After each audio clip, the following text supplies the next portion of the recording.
नमस्कार।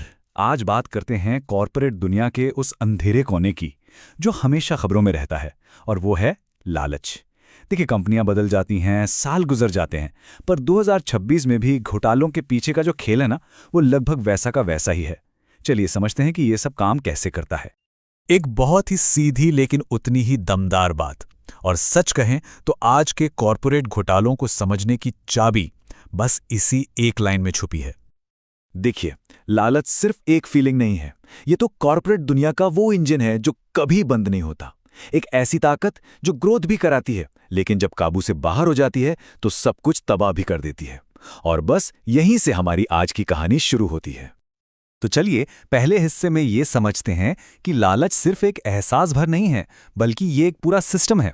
एक ऐसा चक्कर है जो लगातार घूमता रहता है। और ये चक्कर कोई नया नहीं है। इतिहास उठाकर देख लीजिए, ये बार बार दोहराया गया है। शुरुआत होती है एम्बिशन से, कुछ बड़ा करने की चाहत से। फिर ये चाहत हदें पार करने लगती है और आखिर में नतीजा सामने आता है।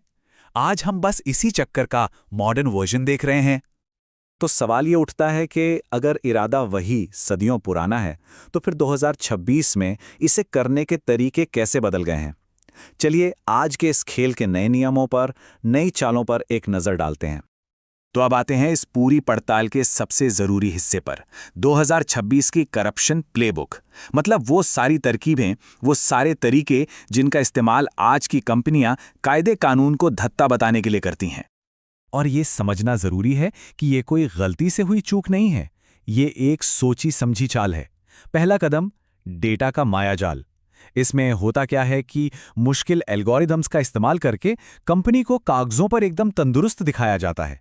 दूसरा है ग्रीन वॉशिंग, मतलब पर्यावरण की चिंता का ऐसा ढोंग करना कि असली नुकसान पर किसी की नजर ही ना पड़े। और तीसरा, कानून की कमजोरियां, जहां लीगल लूपहोल्स का फायदा उठाकर हर नैतिक सीमा को पार कर दिया जाता है। अक्सर सच को छिपाने का सबसे बड़ा हथियार होती है भाषा। जब कोई कंपनी कहती है सिनर्जिस्टिक ऑप्टिमाइजेशन, तो समझ जाइए कि इसका मतलब है बड़े पैमाने पर लोगों को नौकरी से निकालना। जब वो प्रोएक्टिव कार्बन ऑफसेटिंग की बात करें, तो असल मतलब है कि प्रदूषण तो चलता रहेगा। और डिसरप्टिव इनोवेशन, ये तो अक्सर नियमों को ताक पर रखने का एक फैंसी तरीका है। और यही सवाल हमें इस खेल के असली शिकार तक ले जाता है। जब कंपनियां ये सारी चालें चलती हैं, तो इसकी असली कीमत कौन चुकाता है? चलिए अब बात करते हैं उस असली कीमत की जो समाज को चुकानी पड़ती है। और ये सिर्फ बोर्डरूम में बैठे लोगों के आंकड़ों का खेल नहीं है, ये उससे कहीं ज्यादा बड़ा है। इसका बोझ किसी एक पर नहीं, बल्कि पूरे समाज पर पड़ता है। सबसे ज्यादा मार पड़ती है कर्मचारियों पर, जिनकी नौकरियां चली जाती हैं। फिर नंबर आता है उपभोक्ताओं का, हमारे पर्यावरण का, और आखिर में हम सबका, यानी टैक्स पेयर्स का। ये एक ऐसी कीमत है जो हम सब मिलकर चुकाते हैं। जरा इस नंबर पर गौर कीजिए। हर साल बड़े कॉरपोरेट घोटालों की वजह से करीब करीब $500 बिलियन का नुकसान होता है। लेकिन ये सिर्फ पैसों की बात नहीं है। इससे भी बड़ा नुकसान है हमारे सिस्टम पर से उठते भरोसे का, और उसकी कोई कीमत नहीं लगाई जा सकती।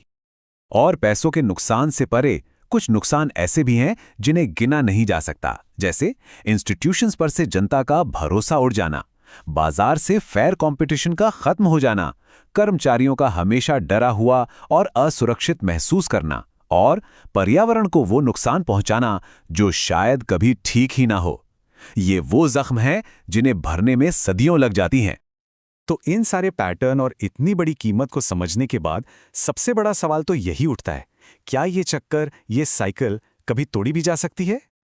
और इस सवाल का जवाब शायद कॉर्पोरेट एथिक्स के भविष्य में ही कहीं छुपा है। और यहीं पर असली कश्मकश सामने आती है, नियम बनाम इंसान की फितरत। देखिए, हम लगातार बेहतर सिस्टम और सख्त कानून तो बना रहे हैं, लेकिन मुनाफे के लिए उन्हें तोड़ने का लालच वो हमेशा बना रहता है। हम सिस्टम को तो बदल सकते हैं, पर क्या इंसान के अंदर के लालच को बदला जा सकता है? तो जैसे जैसे हम आगे बढ़ते हैं, हमें यह सोचना होगा कि सबसे बड़ी चुनौती क्या है, कॉर्पोरेट सिस्टम से लड़ना या फिर इंसान के उस लालच की हकीकत का सामना करना जो हर सिस्टम को तोड़ने का कोई ना कोई रास्ता ढूंढ ही लेता है। ये एक ऐसा सवाल है जिस पर सोचना बहुत जरूरी है।